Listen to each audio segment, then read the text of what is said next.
제주공항에서 이 반경 13km 안에서 조사한 이 겨울철 조류 조사한 결과가 있더라고요. 12년부터 한 10년 동안 조사한 내용이었는데요.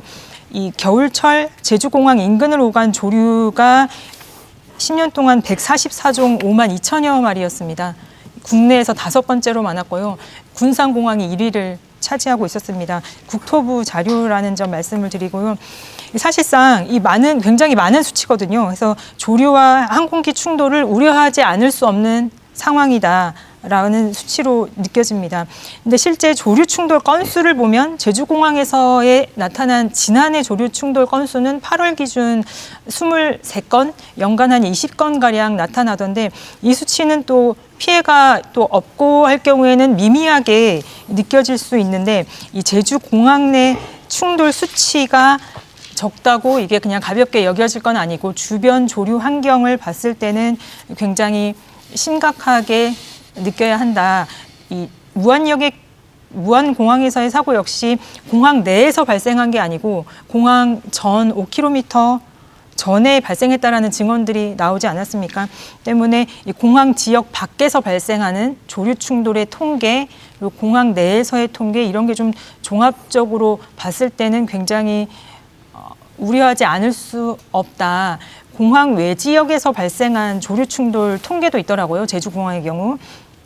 근데 이것도 사실 굉장히 많았고 실제 피해가 났던 것도 2008년도에 또 제주공항에서 이륙하던 항공기가 기러기와 충돌해서 10억 원 상당의 사고가 났었고 2009년에도 착륙 과정에서 이 조류와 충돌하면서 또 2억 원가량의 피해가 났던 것으로 실제 조사가 됐습니다. 때문에 이 단순 충돌 건수로만 볼 게 아니라 주변의 조류 환경 그리고 이 두 건이지만 당시에 느꼈을 항공사 관계자들 그리고 이 승객들의 공포감 또 급변하는 주변 환경들까지 고려를 할 경우엔 안심을 할 수 없다라는 결론이 나오는 것 같습니다. 알겠습니다.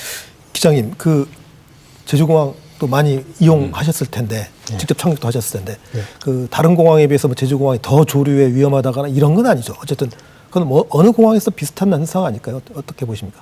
아까 우리 기자분께서 말씀하셨다시피 제주공항 자체가 철새 도래지 근처도 아니다라고 말씀하셨지만 저희 조종사들 입장에서 볼 때는 제주도 그 자체, 그러니까 철새들 입장에서 볼 때는 제주도 자체가 어차피 통과할 수밖에 없는 그런 서식지를 제공해 주는 거라고 그렇죠. 보거든요. 그래서 저는 세계 어떤 공항을 다니면서도 실제 조류로 인한 안전사고는 위험은 대단히 많다.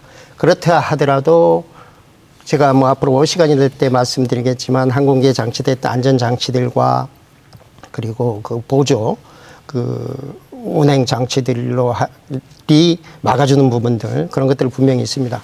그렇다 하더라도 제한이 위험이 상존한다 하더라도 조종사 입장에서 볼 때 단순하게 지금 어떤 시설을 개선하거나 탐지를 좀 더 많이 할 수 있는 장비들을 보강함으로써 할 수 있는 범위는 극히 제한적일 수밖에 없다. 어떤 측면이냐면 조류의 특성을 우리가 알 수도 없을 뿐더러 전문가다 하더라도 조류가 어느 방향으로 어떤 시점에서 움직일 것인가 예측 못 하거든요.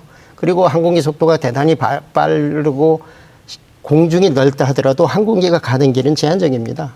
이런 부분을 지나갈 때 피할 수 있는, 눈으로 보고 피할 수 있는 조치는 상당히 없다시피 해요.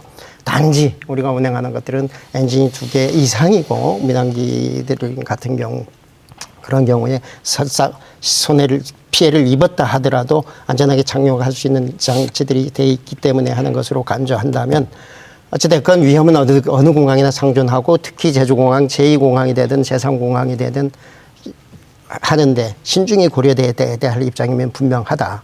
그렇지만 그걸 안전 요소를 제거하기 위한 어떤 방법이나 시설들은 충분하지 않다. 단지 저 같은 경우는 많이 있습니다. 제주공항에서도 뛰기 직전에 내가 이륙하는 코스의 활동을 보았을 때 그때는 잠시 타워에다가 좀 있다가 이륙을 하겠다. 이 정도고 관제사 입장에서는 이게 거의 조언을 못 해주다시피 하는 게 현실입니다.